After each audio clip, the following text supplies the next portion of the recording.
Bonjour à tous, nous sommes dans la troisième journée de le rassemblement de l'équipe Notre-Dame à Turin 2024. Nous avons la possibilité et l'honneur de faire un petit interview avec le père Paul Dominique.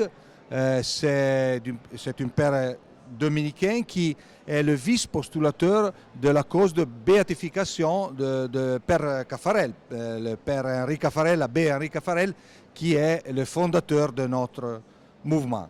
Alors, Père Dominique, Paul Dominique, quelle est la situation maintenant de la cause? La situation est simple, c'est celle d'un aboutissement.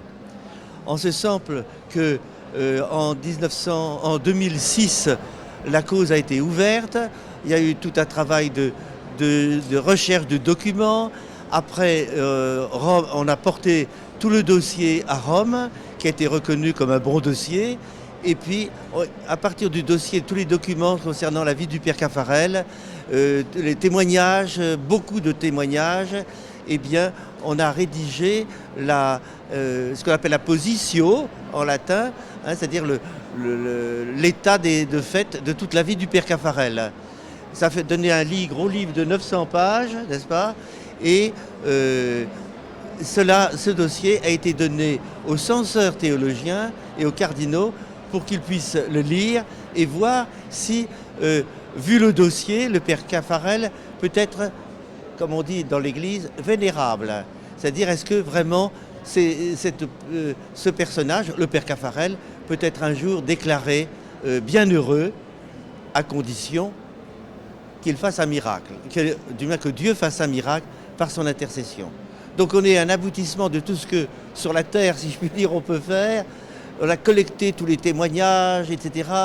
Il y a beaucoup partout dans le monde, d'ailleurs il n'y a qu'à voir ici, partout dans le monde, il y a des rassemblements, on prie le Père Caffarel, on lui demande énormément de choses et on sent bien monter l'attachement et puis la vénération de tous les équipiers, mais en dehors des équipes aussi. On reconnaît vraiment que le Père Caffarel est un homme saint, mais il faut que l'Église le reconnaisse. Alors l'Église serait ravie, autant que je sache à Rome, tout le monde serait content, bien sûr que nous aussi, mais il faut l'aval de Dieu. Et c'est toujours la période là qui ne dépend plus de la terre, si je puis dire, mais ça dépend du ciel, c'est que Dieu fasse un miracle par l'intercession du Père Caffarel. Voilà, c'est là où nous en sommes à ce point névralgique, magnifique, donc il faut prier. Les gens prient beaucoup depuis longtemps qu'il fasse un miracle. Alors, en fait, ce n'est pas une intuition du Père Caffarel. Parce que ce qui s'est passé, c'est qu'en 1936, hein, c'est des jeunes couples qui sont venus trouver le Père Caffarel pour qu'il les aide au mariage. Donc il n'a pas eu une idée dans la tête, on se dit ce serait nécessaire de faire ça pour l'Église. Non, c'est de façon très concrète, c'est les jeunes couples mariés qui voulaient faire la réussite de leur couple, comme on dit très souvent, mais avec Dieu. En quoi Dieu est présent dans leur couple, que leur amour les conduit vraiment à Dieu et que cet amour est de Dieu. Et ça, ils ont demandé au Père Caffarel. Alors, lequel a répondu, nous allons chercher ensemble. Mais aussi, il a dit, mais moi, j'aime, prêtre, j'aime. Et donc, on va découvrir ensemble en quoi l'amour de Dieu qui s'incarne dans l'amour humain entre l'homme et la femme, d'ailleurs aussi l'amour qui habite d'une certaine façon le prêtre, eh bien, en quoi c'est un chemin. On va chercher ensemble. Et donc, en écoutant les couples, leur expérience, et plus tard les veuves d'ailleurs, hein, en écoutant leur chemin et ce qu'ils cherchaient et vivaient. On a eu les témoignages aujourd'hui, n'est-ce pas? Les couples, comment la grâce du mariage. Voilà. En quoi la grâce du mariage est féconde.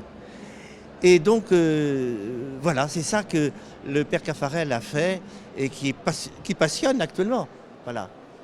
Je me souviens, alors c'était pas ici, mais encore je l'ai entendu beaucoup ici, mais la première fois que j'ai entendu vraiment, c'est de l'évêque de Lisbonne. On montait dans un car, mais il y avait des milliers, puisqu'on est 8000 ici, des milliers de couples qui attendaient leur car. Donc ça faisait beaucoup de monde sur une grande esplanade. Et l'évêque de Lisbonne me dit, mais la sainteté du Père Caffarel, c'est ça. Et il montait, voilà. C'est tous ces couples, ils ne sont pas plus saints que d'autres, pas moi non plus, hein, mais ils cherchent à vivre avec Dieu. C'est ça la vie chrétienne, de vivre avec Dieu, vraiment. Eh bien, la sainteté du Père Caffarel, c'est ça. Il a été là au moment voulu pour les guider, et il l'est encore aujourd'hui.